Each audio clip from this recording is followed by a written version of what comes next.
Ya, Bismillahirrahmanirrahim. Assalamualaikum warahmatullahi wabarakatuh. Perkenalkan, kami dari kelompok 9 akan mempresentasikan penelitian yang berjudul Analisis Dampak Social Networking terhadap degradasi interaksi sosial dan identitas digital generasi muda.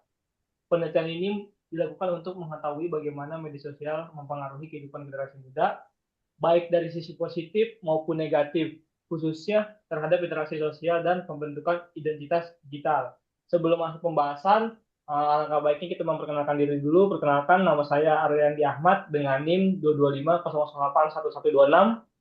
Perkenalkan, nama saya Raka Surya Permana dengan NIM 225081142. Saya Saka Muhammad Laksana dengan NIM akhir 119. Oke, selanjutnya masuk ke dalam latar belakang.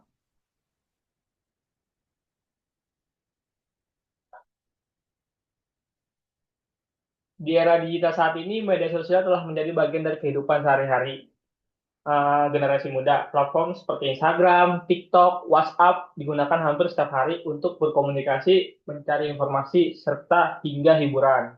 Namun, di balik manfaat tersebut muncul beberapa permasalahan, seperti berkurangnya komunikasi tatap muka, ketergantungan terhadap teknologi, hingga munculnya identitas digital yang tidak selalu mencerminkan kondisi yang sebenarnya.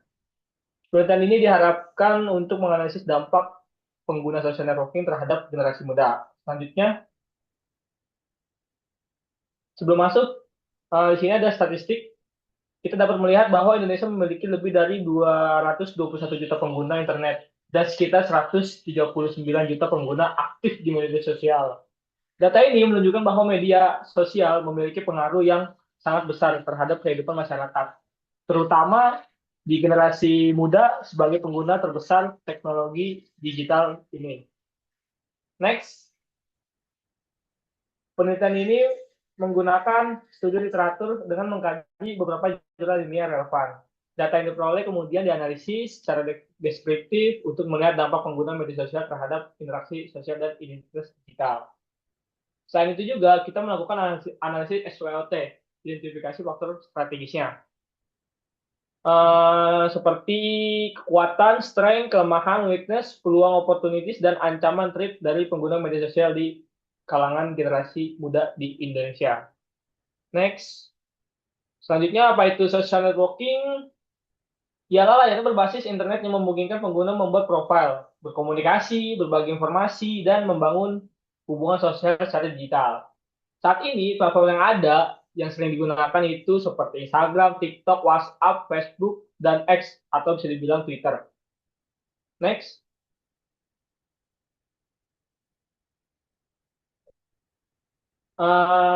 Selanjutnya di dalam social networking biasanya ada fitur dan fungsinya, yaitu pertama komentar atau pesan pribadi antar pengguna, terus ada unggahan foto atau video, serta tanda suka grup atau mengikuti akun lain setelah ekspresi diri, tren, validasi via like dan followers. Next, apa itu konsep identitas digital? Ialah gambaran seseorang terbentuk melalui aktivitas dan jejak digital di ruang digital itu sendiri.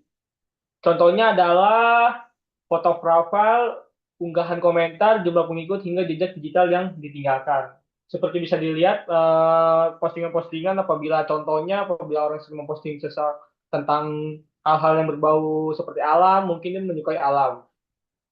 Dengan kata lain, identitas digital merupakan representasi diri kita di ruang dunia maya. Selanjutnya akan dijelaskan oleh teman saya eh, dampak-dampak yang sudah kita simpulkan dari beberapa paper yang sudah ada. Boleh dilanjut? Baik, dampak positif pada social networking, yaitu yang pertama yaitu efisiensi komunikasi antar generasi muda. Social networking memungkinkan generasi muda berkomunikasi secara instan tanpa batas geografis, pesan, panggilan video, dan kolaborasi dapat dilakukan kapan saja dan di mana saja. Platform seperti WhatsApp, Instagram, TikTok mempercepat koordinasi antar individu maupun kelompok, meningkatkan efisiensi komunikasi dalam kehidupan sosial dan akademik. Kemudian yang kedua yaitu ada akses informasi yang lebih cepat dan luas. Social networking membuka akses informasi yang lebih cepat, luas, dan beragam bagi generasi muda. Berita terkini, pengetahuan, akademik, dan tren global dapat diakses secara real time. Hal ini mendorong generasi muda untuk lebih terinformasi, adaptif terhadap perubahan, dan mampu mengikuti perkembangan ilmu, pengetahuan, serta isu-isu global. Kemudian ada dampak positif social networking. Yang pertama mendorong kreativitas dan ekspresi diri. Social networking membuka ruang bagi generasi muda untuk mengekspresikan kreativitas melalui konten digital, platformnya seperti TikTok, Instagram, dan juga YouTube. Mendorong pembuatan konten orisinal berupa video, foto, tulisan, dan juga karya seni digital. Generasi muda dapat membangun personal branding dan menampilkan bakat mereka kepada audiens yang luas tanpa batasan geografis. Kemudian yang kedua yaitu memperluas jaringan sosial dan profesional.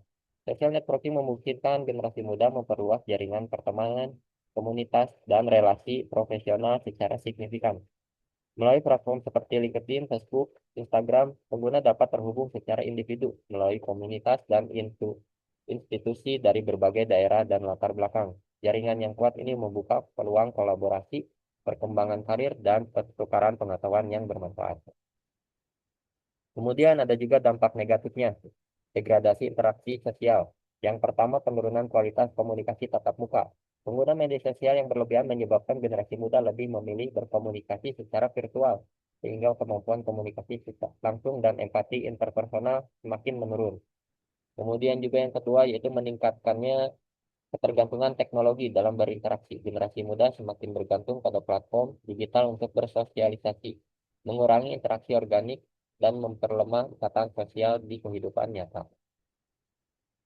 Lalu dampak negatifnya juga ada untuk identitas digital tidak autentik. Yang pertama, identitas digital palsu atau tidak autentik. Banyak pengguna muda membentuk identitas digital yang tidak mencerminkan diri asli mereka. Tekanan sosial mendorong penampilan sempurna di media sosial melalui filter, editan, dan narasi yang dibuat-buat. Akibatnya terjadi kesenjangan antara identitas nyata dan identitas digital yang dapat menimbulkan krisis identitas, rendah diri, dan ketidakautentikan dalam berinteraksi secara sosial. Kemudian yang kedua yaitu risiko pelanggaran privasi dan juga penyebaran hoax. Penyebaran hoax semakin masif di platform media sosial diperparah oleh minimnya literasi digital. Informasi palsu menyebar lebih cepat dibandingkan fakta karena konten sensasional lebih mudah viral. Pelanggaran privasi juga menjadi ancaman serius, data pribadi pengguna mudah rentan disalahgunakan, baik oleh pihak ketiga, pelaku kejahatan cyber, maupun algoritma platform yang mengeksploitasi data pengguna. Kemudian ada juga dampak pada kesehatan mental, yaitu tekanan media sosial memberikan dampak psikologi yang signifikan bagi generasi muda. Kebutuhan akan validasi online melalui likes, komen, dan followers menciptakan ketergantungan emosional yang berdampak pada kesehatan mental. Perbandingan sosial yang terus-menerus di platform digital mendorong rasa tidak percaya diri, kecemasan, dan depresi. Generasi muda juga rentan terhadap FOMO, fear of missing out, cyberbullying, serta gangguan tidur akibat penggunaan media sosial yang berlebihan. Data menunjukkan peningkatan kasus gangguan kecemasan dan depresi pada remaja yang berkolerasi dengan intensitas pengguna media sosial menuntut perhatian serius dari berbagai pihak. Oke, selanjutnya akan dijelaskan oleh rekan saya, Pak.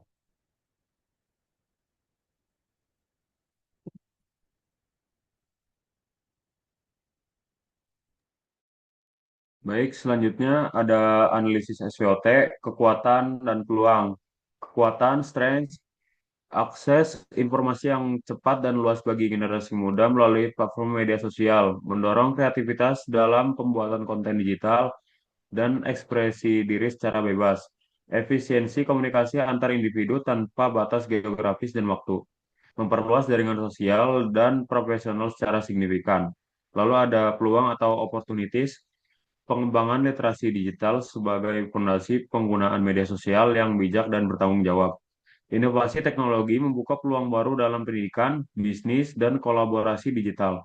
Peningkatan kesadaran masyarakat terhadap pentingnya etika digital dan keamanan online. Potensi pemberdayaan generasi muda melalui platform digital yang positif.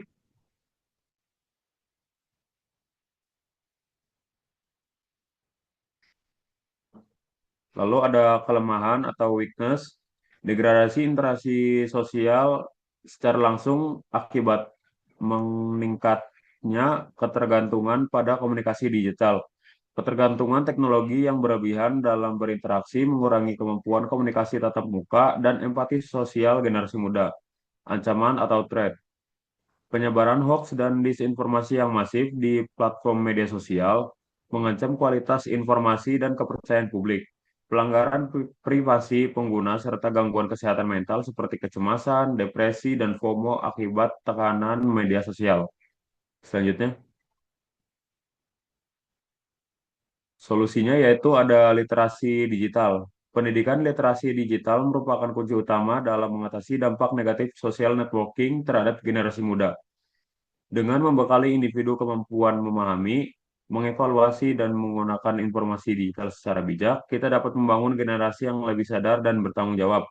Penguatan kemampuan berpikir kritis dalam penggunaan media sosial perlu ditanamkan sejak dini melalui kurikulum pendidikan formal maupun informal. Hal ini mencakup kemampuan memverifikasi informasi, mengenali hoax, menjaga privasi, serta membangun identitas digital yang autentik dan positif. Lalu ada solusi yang selanjutnya, ada regulasi dan etika digital. Regulasi pemerintah terhadap platform digital. Pemerintah perlu menetapkan regulasi yang jelas dan tegas dalam mengatur platform digital, termasuk kebijakan perlindungan data pribadi, pengawasan konten berbahaya, dan standar keamanan siber.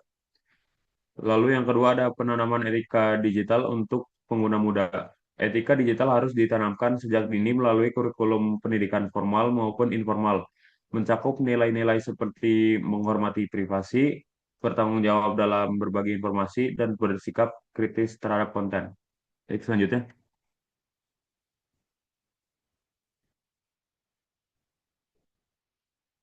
Lalu solusi yang selanjutnya yaitu keamanan sistem dan pengendalian penggunaan.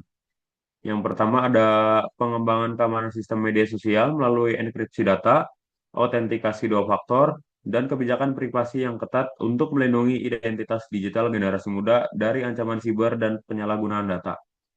Lalu yang kedua ada pengendalian penggunaan media sosial secara sadar dan terstruktur, termasuk pembatasan waktu layar, penggunaan fitur digital well-being, serta pendampingan orang tua dan pendidik untuk mengurangi dampak negatif bagi generasi muda. Baik, selanjutnya.